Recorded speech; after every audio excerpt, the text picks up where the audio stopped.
محبة وسلام.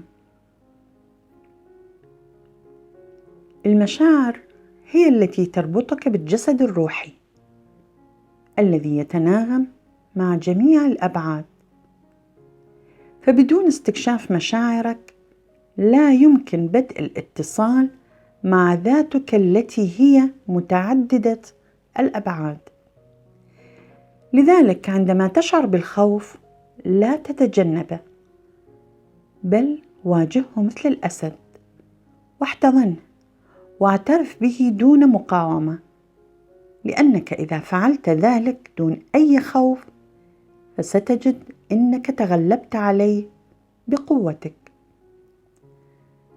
عندما تكون هناك عاصفة كبيرة بداخلك، ركز فقط على مساحة قلبك واغمض عينيك وابحث عن السلام والوئام، واتركهما يتوسعان بداخلك حتى تهدأ العاصفة. شاهد وتأمل هذه العاصفة وهي تهدأ وتختفي. الخوف ليس حالتك الطبيعية، لأننا ببساطة لم نخلق للخوف، وإنما هي برمجة خارجية سمحت لها أنت باختراق مجالك الطاقي.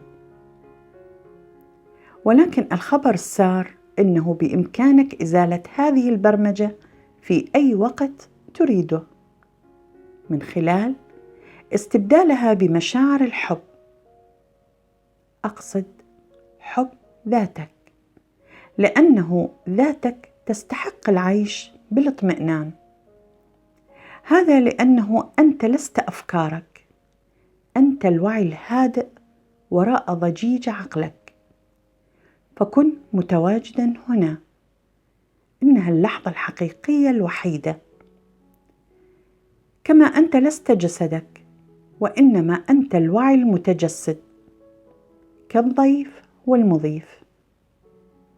ستلاحظ أنه في كل مرة تفصل فيها بين الضيف والمضيف، فإن وعيك الأعلى سيتحكم في ردود الفعل التلقائية للأنا. إذا كنت تسيطر على الأنا ولم يكن هناك خوف ينبعث من مجالك الطاقي، فلا يمكن لأي قوة خارجية أن تخترق مجالك وتسبب لديك الخوف والذعر. فتحرر من الألم للصعود، واعترف بالألم لتنمو.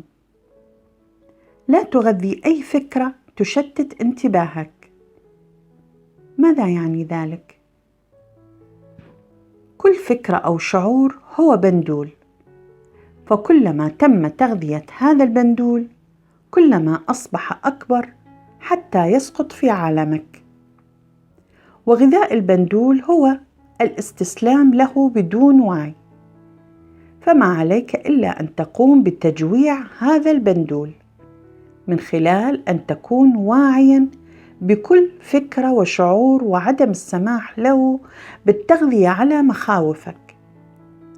فلا تقمع أي فكرة، ولكن سايرها بوعي تام.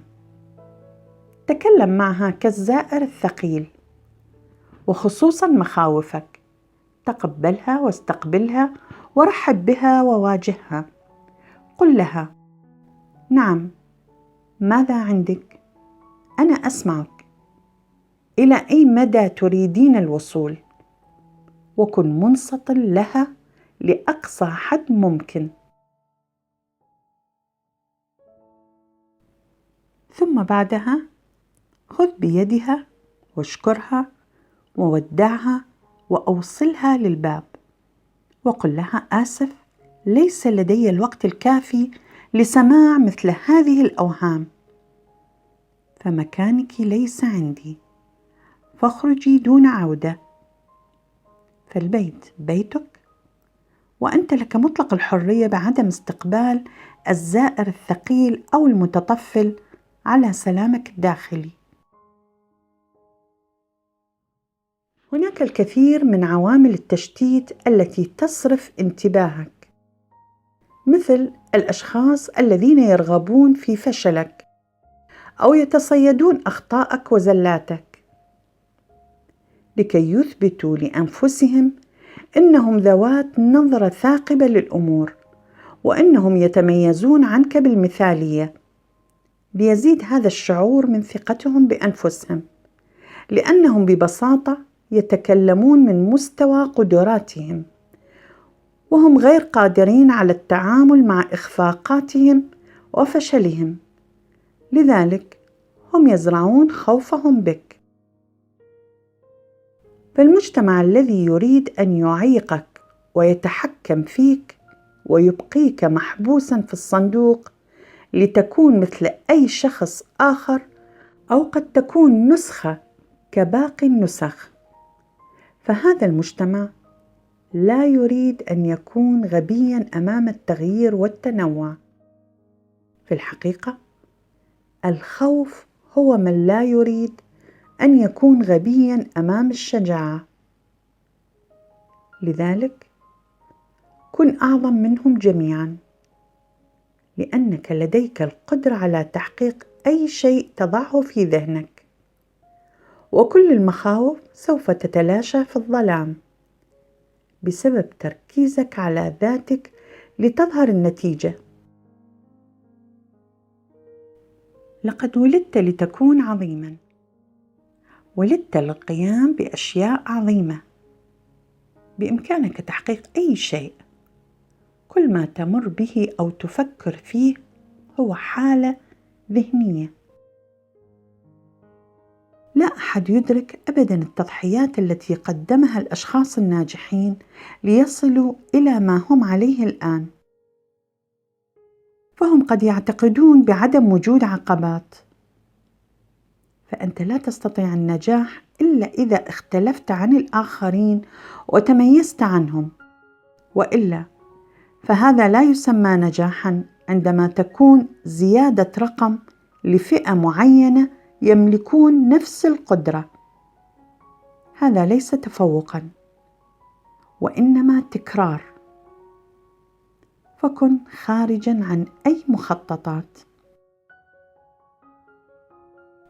فإذا كنت تمشي يوماً وأنت تلبس أحذيتهم، فقد تجد أن تلك الأحذية مؤلمة يوماً ما، والنتيجة لا تبرر الألم. بينما الأشخاص الناجحين يتخطون الألم ويستمرون على أي حال، لأن لديهم المعرفة الداخلية والتركيز الخاص بهم، ومتخطين كل العقبات والمخاوف وبرمجة السيطرة على العقول. تقول عايدة البصري: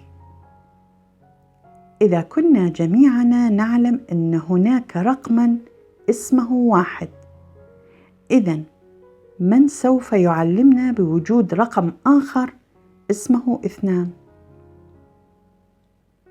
كانت معكم الأخصائية بالصحة النفسية عايدة البصري.